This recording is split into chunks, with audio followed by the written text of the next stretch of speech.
Direk Podcast Politics of Everyday Life เพราะการเมืองอยู่กับเราทุกที่ทุกเวลา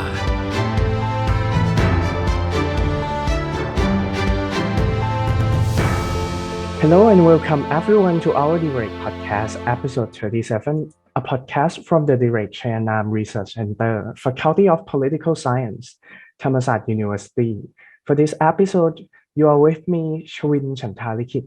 So recently, I believe everyone must have heard the news about the coming of Chinese investor in the Mekong border region, all including Thailand, Laos, and Cambodia. So today we invited a scholar who specializes in this topic to come and talk with us.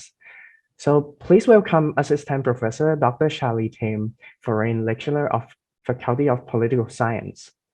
Hi, Ajahn Charlie. So how are you, Ajahn Charlie?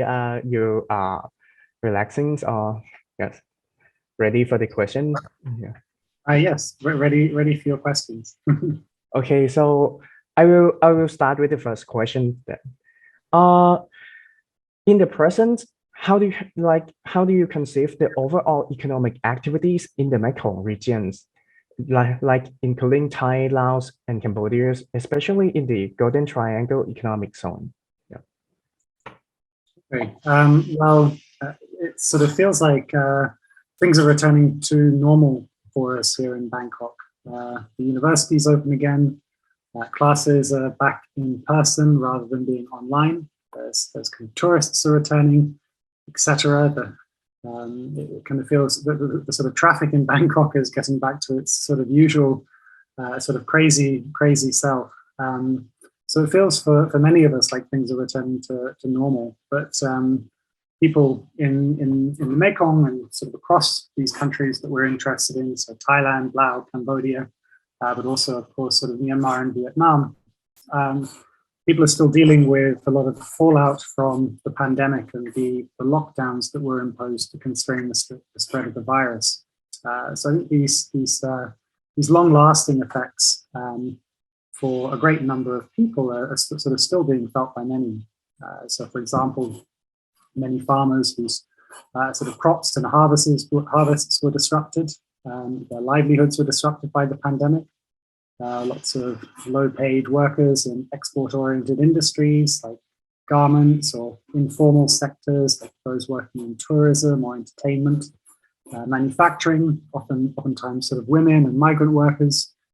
These people were sort of very seriously kind of affected by the pandemic. Less so for kind of people on sort of salaries, so sort of salaried workers and so-called laptop class, which I think many students perhaps might be sort of considered part of. People working for big firms and perhaps those with investments in financial markets were less badly affected by the pandemic than those low-paid workers were.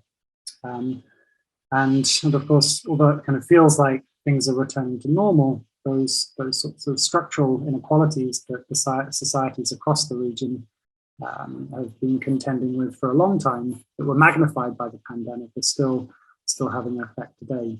So I mean, for example, if we kind of look across the border to Cambodia, there's sort of ongoing disputes between workers there and employers who kind of laid off workers during the pandemic. They kind of allegedly used the kind of pandemic as an excuse to shed hundreds or thousands of kind of jobs, oftentimes kind of targeting unionized workers, people who kind of were sort of coming together to kind of demand better pay and protection in their works. So there's a prominent case of casino workers in Phnom Penh that sort of dates back to these sorts of lockdowns that are still struggling against what they argue were sort of unfair dismissals during the pandemic. So people sort of targeted unjustly and given unfair severance packages. Many of these workers saw the pandemic as an excuse for union busting. And those protests are still ongoing. People are still sort of demanding better treatment. Union leaders have been imprisoned when they come back from being abroad. Others are facing threats, intimidation, violence from authorities in Cambodia. So I mean, that's just one example. But kind of looking up to the other border up in Laos, We've got the country is sort of at face of a sovereign debt crisis that sort of also has its sort of origins in the sort of pandemic and the sort of hit to economic growth that the pandemic and the lockdowns caused. So economic growth dropped dramatically for Laos, as for many other countries during the pandemic, and still hasn't returned to its pre-pandemic levels. It's led to higher prices, sort of inflation for the kind of for normal people in terms of household goods and essential items like sort of fuel and electricity. And in order to sort of contain these sorts of these sort of the kind of threats of this kind of debt crisis, the government of Laos have already committed to imposing austerity measures, so reducing government spending, which is going to kind of mostly affect people on sort of welfare, so pensioners, children, disabled persons, others for whom they sort of rely on this kind of social safety net that is provided by the state, that is seen as uneconomical as a result of these sort of growing burdens of kind of servicing the sort of sovereign debt of Laos. It's also kind of leading to the Laos state becoming increasingly reliant on kind of foreign investors. So obviously China is kind of one of the major ones here, but Vietnam too. Vietnam is a major sort of foreign investor in many of the sort of sectors, and particularly sort of hydropower in Laos. So a lot of these things that sort of affecting sort of affected the economies during the pandemic. We're still sort of dealing with that fallout now, and many people will be for quite a long time. Okay, so from what you have said is like the overall economic activities within the regions is like we are still living in the post-COVID crisis, right? And this is like there are so many nightmares from the pandemic, and the pandemic has been very tough. Like there's ongoing debt issues. But for overall, there is like some hopeful elements in the activities of the economic in the regions, and that elements have been the Chinese tourists or the flowing of Chinese capital into the area. Do you think that the flow of Chinese capital, like what impacts does this flow of Chinese capital into the Mekong region's border cause, and in which aspects? I mean, we have seen like we rely on tourism so much. Yeah.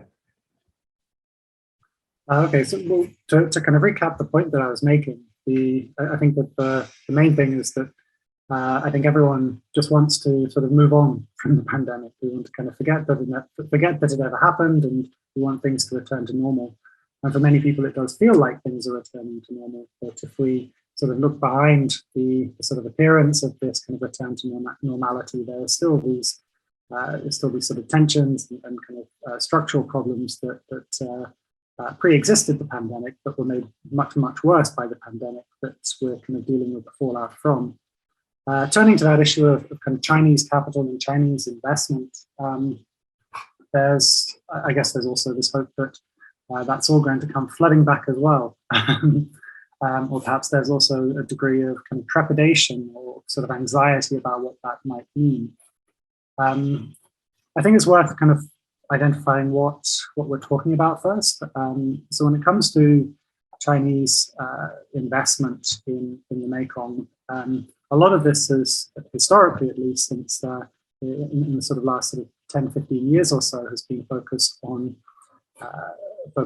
sort of mega investments on kind of infrastructure, which has the aim of sort of improving what we would call intra-regional connectivity. So physical connectivity between the region in order to create what would be called a sort of a sub-regional production base that has supply lines sort of deeply integrated with China.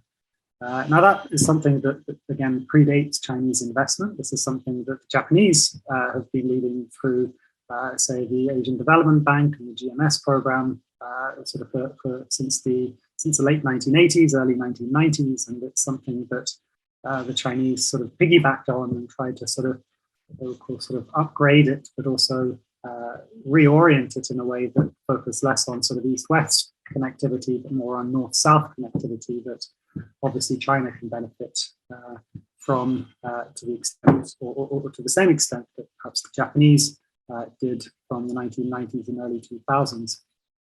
So we're looking here at these kind of investments in infrastructure, things like roads, bridges, power plants, hydroelectric dams, special economic zones, and all of these sort of framed within these so-called economic corridors. Now, of course, the most controversial issue at the moment has been how these special economic zones, and particularly some of the economic activities that have been flourishing in these special economic zones, have kind of turned sort of certain parts of the Mekong, certain parts of these border regions into what have been called scam hubs, so centers of organized criminal activity. So we can think about places like Sihanoukville and Loet in Cambodia. We can think about Shui Goko in Myanmar, on Thailand's border with Myanmar. And of course also King's Roman Casino in Laos on the Golden Triangle. Now all of these have sort of emerged as these sort of hubs for transnational organized crime. They were sort of established with these promises that all this investment would lead to sort of jobs for locals and contribute to the development of local economies, but partly kind of affected by the sort of lockdowns during the pandemic. These hubs have emerged instead as these kind of hubs for transnational organized crime. So we're looking at scam centers, people being recruited to work in sort of telecommunications scams where people have been promised high-paying jobs, which of course was attractive for many when they were being laid off from work or during the pandemic. When they get to these places, because they sort of cross borders to get there, and then they're within these sort of territorial kind of zones that are outside the sort of normal arm of the state, it makes it very difficult for people to sort of access sort of external assistance and sometimes even to escape these places. Have been kind of likened to almost sort of prison-like conditions, and so a lot of that's been based on sort of telecommunications technologies, so being able to kind of access sort of good internet connections, telephone connections, these things that have been built up as a result of this investment in infrastructure in border regions. And I mean, they're sort of overlapping with the sort of longer term criminal activities in those areas. So kind of not just sort of human trafficking, but wildlife trafficking, money laundering, casinos, and stuff that was sort of seen as good sort of economic investments for kind of people in those sort of border areas. Oh, okay. Yeah, I'm quite agree with you on this topic because like there's quite an alarming threat about people talking like when there is like there are scared if these Golden Triangle economic zones, like especially in King Roman's group, could become like the Chinese colonial territory or something like that.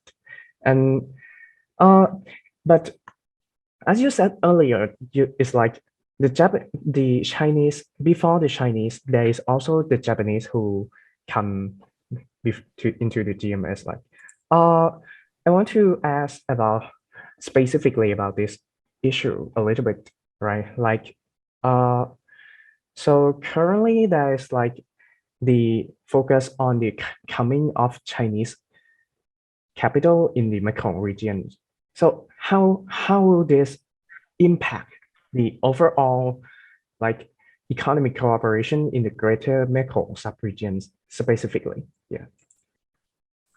Well, we've mentioned China and Japan, but let's not also forget Thailand's role in the development of sub-regional connectivity too, particularly as regards cross-border agribusiness, cross-border electricity generation and electricity markets, natural resources. And this is something that the current government in its present and its previous incarnation has been pushing for under the Ayeyarwady Chao-Phraya Mekong Economic Cooperation Strategy since sort of coming to power in 2014. It kind of ramped this up from 2018 onwards, and the sort of Chinese tends to be the sort of focus of people's kind of anxiety here, but there's also sort of the role of Thai political and economic interests acting as the sort of little brother to the China's big brother when it comes to these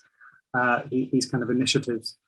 And it's contributed to the expansion of agribusiness, so producing sort of sugarcane, producing maize, which of course is also contributing to this PM2.5 crisis that we're all sort of struggling to kind of keep out of the air at the moment because of these high PM2.5 levels. Thai investment has also contributed to expansion of electricity generation. So, for example, there's a lot of Thai capital and Thai sort of investors that are invested in hydroelectric dams, Thai banks, for example, in hydroelectric dams in Laos. Thai construction companies are involved in that. Access to natural resources in neighboring countries, so thinking about sort of sand for cement, some very sort of large Thai conglomerates are involved in that. These are also things that affect kind of normal people across the Mekong, affecting people, smallholders, people kind of dependent upon sort of customary land tenure, people who are dependent on the environment, on rivers, on kind of local ecologies. All these things that provide people with livelihoods and kind of safety nets have also been affected by a lot of these dynamics, not just by the Chinese, by the Japanese, but also sort of Thai investments. I think it's better to kind of talk about this in terms of sort of capital rather than just sort of Chinese capital or Japanese capital or kind of Thai capital. And of course, just as it's led to embarrassing sort of exposés when it comes to sort of Chinese involvement in this kind of transnational organized crime in some of these border areas, there's been a couple of embarrassing exposés for the Thais as well. I mean, think about the sort of Myanmar arms dealer, Thum Min Lat, who's currently in court and was in court yesterday in Bangkok, along with some of his alleged Thai accomplices. And at least one of whom, who isn't in court, held a very kind of senior position in the Thai state. And why is he in court? Well, partly because he's sort of seen as an associate of Min Aung Hlaing. He was a sort of an arms dealer, but the reason why he's in court was because of allegations that he was involved in money laundering in Thailand's border areas with Myanmar. So laundering the proceeds of the drug trade by purchasing electricity that was being generated in Thailand for sale in Myanmar, right? So this is a similar issue here, and we kind of focus on the Chinese, but perhaps we also need to look a little bit closer to home as well. And there's also the issue of Thai imports of natural gas from Myanmar, which is currently the sort of subject of a campaign by sort of pro-democracy forces in Myanmar, because they sort of argue that these sort of hundreds of millions of dollars, if not billions of dollars, that Thailand is paying to Myanmar for the import of liquefied natural gas from Myanmar is kind of helping to prop up the military regime in Myanmar, what has been called the worst regime in Southeast Asia since the Khmer Rouge, and it's kind of allowed that regime to wage a campaign of terror on the civilian population through sort of airstrikes and all sorts of horrendous sort of violence that the military has been able to commit against its own people, largely kind of financed by the sale of kind of natural gas to its neighbor. And of course, there will be pictures last week of the head of the Thai armed forces sort of meeting Minang Line in kind of a kind state. So I mean, there's a lot of all the sort of expansion of kind of investment and development of infrastructure that kind of leads to these cross-border markets in natural resources and electricity has led to very considerable vested interests being sort of established between political elites of kind of neighboring countries. So Thailand, Cambodia, Thailand, Laos, Thailand, Myanmar, and the like. And these are not just economic interests, but those help to kind of solidify it. And there are also political and ideological interests that are then sort of reinforced as a result of these sort of economic incentives that kind of help to make those alliances kind of stick together. So overall, like what I wonder here is that I kind of remind back into your article on there's an article on 9-line that you write about the spatial economic zones and transnational organized crime. I wonder, like you have also said that this issue should have been stated in the 2022 APEC summit in Thailand, and it's like I wonder that we have passed that around like 2 months now. Do you think this issue have been stated well enough, or is that like there's many things that should be added on or improved by the Thai state? And we are also about to have the upcoming 2023 Thai general election too. So what do you think that the authorities should state about these issues? Yeah.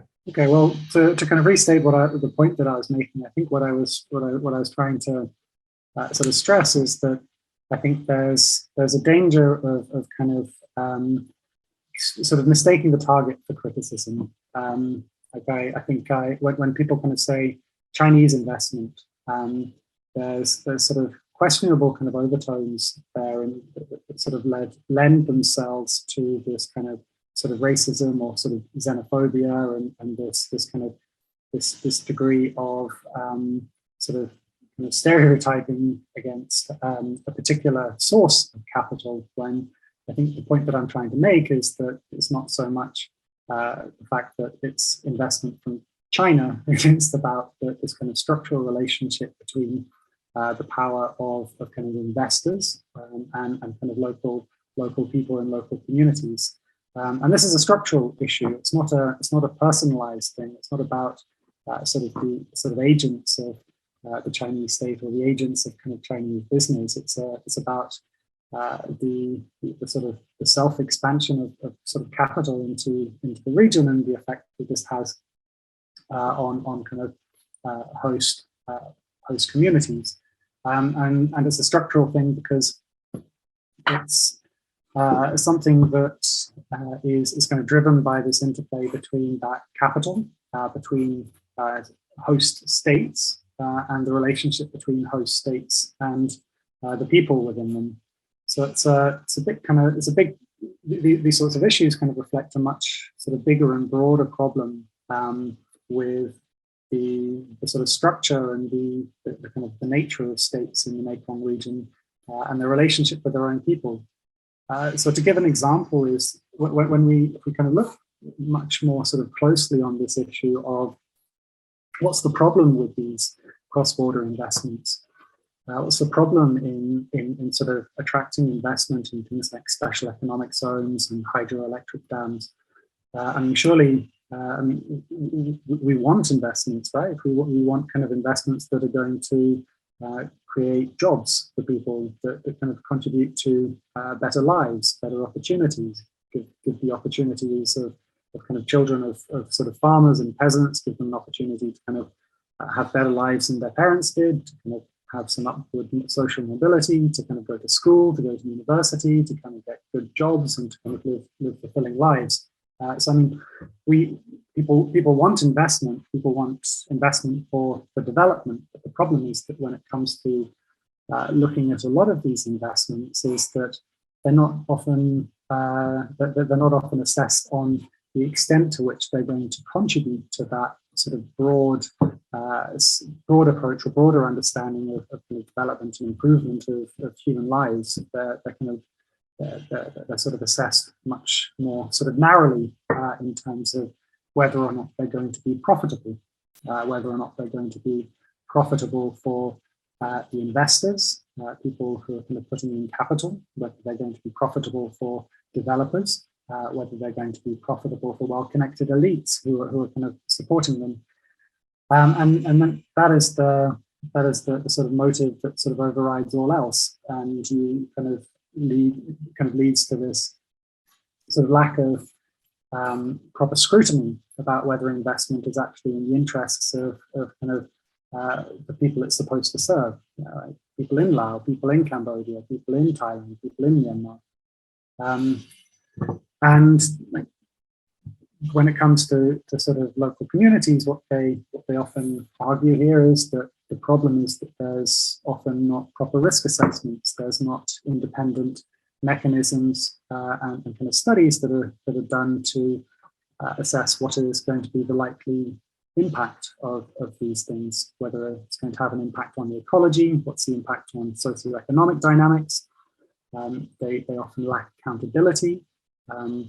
The sort of risks of things like hydroelectric dams are kind of transferred onto host states like Laos, for example, and more broadly onto the public of these kind of recipient states.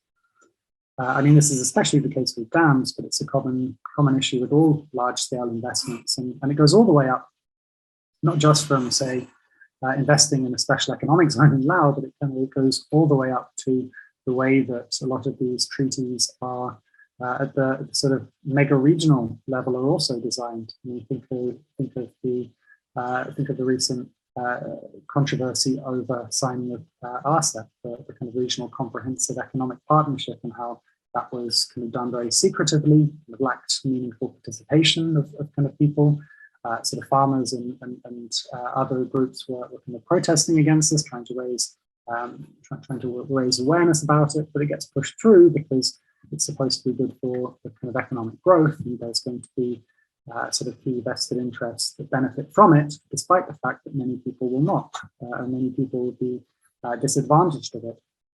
So what we have here is not just kind of Chinese investment, but the way that states and sort of international mechanisms for cooperation are sort of established in a way that allows corporate power to become entrenched, and corporate power to then capture, to influence political power, in order that what then happens is that a few well-connected elites benefit from these things, often at the expense of the vast majority who are told they'll benefit, but often there's kind of very little sort of work done to make sure that they do.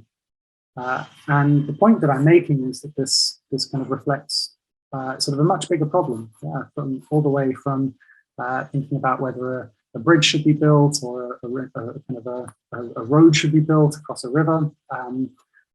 It kind of reflects a much bigger problem relationship between states in the region and their people. And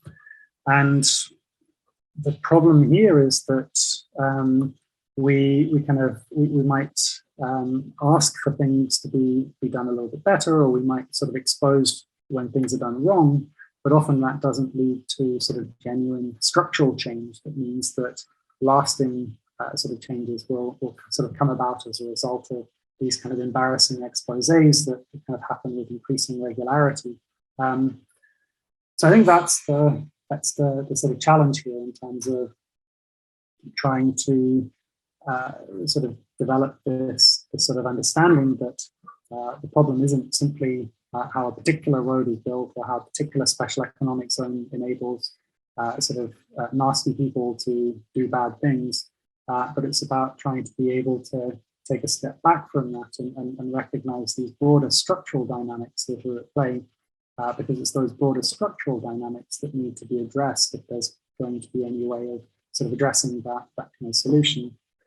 So coming back to that original question you had about the that sort of article in 9-line, which I had very little to do with. That was primarily sort of Marco. So Marco kind of did a lot of research on that for one of my classes that he was enrolled in last year, and he was working on that throughout the semester. And I kind of received an invitation to contribute to 9-line based upon the sort of the brief to kind of look at this issue of transnational organized crime.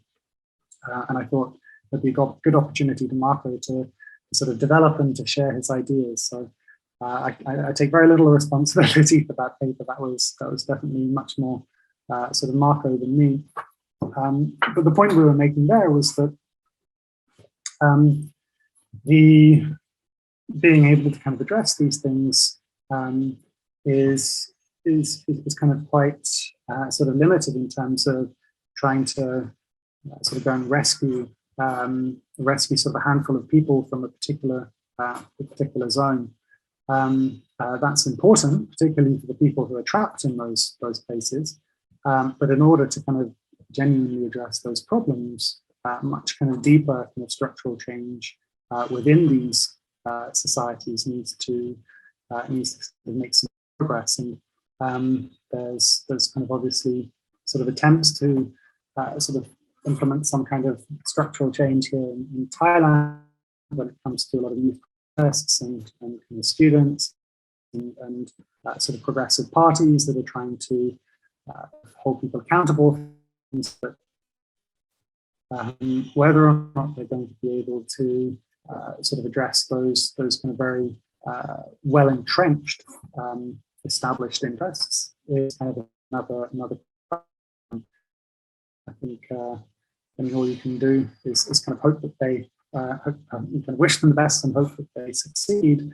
Also recognize the sort of magnitude of the challenge that is faced, and that this is a sort of very long-term struggle that is more than about simply sort of shutting down a particular sort of nightclub in central Bangkok, or kind of transferring a few state officials who've been found to have done wrong. There's much sort of bigger sort of structural dynamics and kind of institutional reforms that kind of need to be implemented in order for those things to be addressed effectively. Okay. I must say that is very like a clear answers. Like it is about the deep structural issues and inequalities, and not only the particular coming of any Chinese investments is like structural issues, and you give very clear example. Yes. So before we end our podcast session today, we must thank you for your like participation in our sessions, and we must ask what are you currently doing, and is there any like academic issues or academic papers you would like to share with us for the audience? Yeah. Well, what I'm currently working on is a paper on the Nui revolution in Myanmar. And I've been working on this for longer than I care to admit, but sort of coming to the completion of the second draft, and I hope that will be out at some point in not too distant future. But the academic publishing sort of game is quite a slow one, so I wouldn't encourage readers to sort of hold their breath, but I would like that to be out there sooner rather than later, given the speed at which things have been sort of over there. Okay, so I hope I will read that. Yeah, and so we must thank you our scholars here, Assistant Professor Charlie Thame, and so if you guys think that our podcast is interesting and beneficial, you can share with your close friends, relatives, and colleagues and families. Or you can also put the subscribe button in order to not miss our content. So today we are we must thank you and goodbye. Yeah.